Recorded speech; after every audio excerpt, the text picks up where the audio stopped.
কি হয়েছে রে? কি হলো? তুই দাদু ভাইকে মারছিস কেন?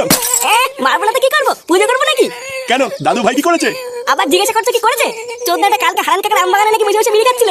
হারান কাকা ওকে বিড়ি খেতে মানা করেছিল, আর হারান কাকা নাকি ও শান্তি ছিল বলে পালিয়েছে। গোদার বেলা ওর জন্য হারান কাকা আমাকে রাস্তার মাঝখানে উল্টো পাল্টা কথা বললো। আমি কি একা খাইছি নাকি? হারান কাকার নাতিও তো ছিল আমার সাথে। বালা, ও খেলে দোষ নেই, আর আমি খেলে যত দোষ না।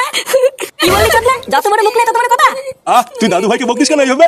বাচ্চা মানুষ এটা ভুল করে ফেলেছে, তো কি আছে? কি হয়েছে মানে? লেওড়া তোমার জন্য আজকে ও এতবার বেড়েছে। আমার জন্য বেড়েছে মানে? চোদনা হলি তুই যেই বলে আমার বিড়ি পুঙ্গা মেরে খাস, সেই বলে কোনো দোষ নেই না? আর একটা বাচ্চা ছেলে ভুল করে একটা বিড়ি খেয়ে ফেলেছে, আর উনি বড় বাল হয়ে গেছে। চোদনা আমার, বেরো এখান থেকে।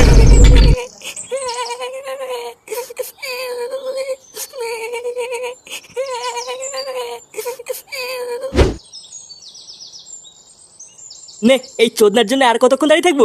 লেওড়াটাকে বারবার বললাম তাড়াতাড়ি চলে আসবি, আমরা গাছতলায় দাঁড়িয়ে থাকবো। আর দেখ, ওর কোনো পাত্তাই নেই। তোমাকে তো আমি আগেই বললাম পটুদা, ফুটোকে নিও না। দেখছো তো ওর কথার কোনো দামই নেই। হ্যাঁ, ঠিকই বলেছিস, তাই তো দেখছি।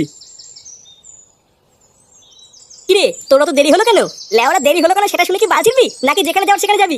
হ্যাঁ হ্যাঁ, চল চল, সামনে বাড়া জামাই ষষ্ঠী আসছে, তার আগে লেওড়া ফলের দোকানগুলো বুকিং করে রাখতে হবে, না হলে সেটা সেটা দাম দিয়ে নেবে। নে নে, চল চল।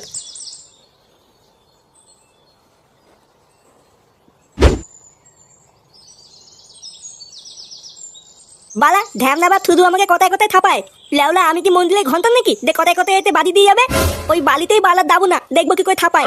এই ফাতাল কি থাকার জায়গা অভাব আছে নাকি? বালা দঙ্গলে চলে দেবো, দঙ্গলে গিয়ে তুই থাকবো, তাও ওই বালের বালিতে আসবো না।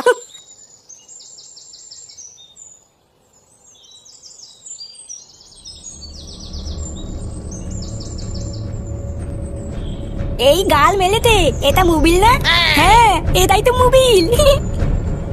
বালা কাল মোবিল পড়ে গেছে কি জানি, মালটা কি ঢেপে দেবো নাকি কিছুই তো বুঝতে পারছি না। বালা ডাল ফোন হবে হবে, আমার কি? এটা আমি এখন পেয়েছি, এটা এখন আমার। না বালা, মালটাকে হালকা করে ঢেপে দিই, বাড়ি গিয়ে খেলবো নে।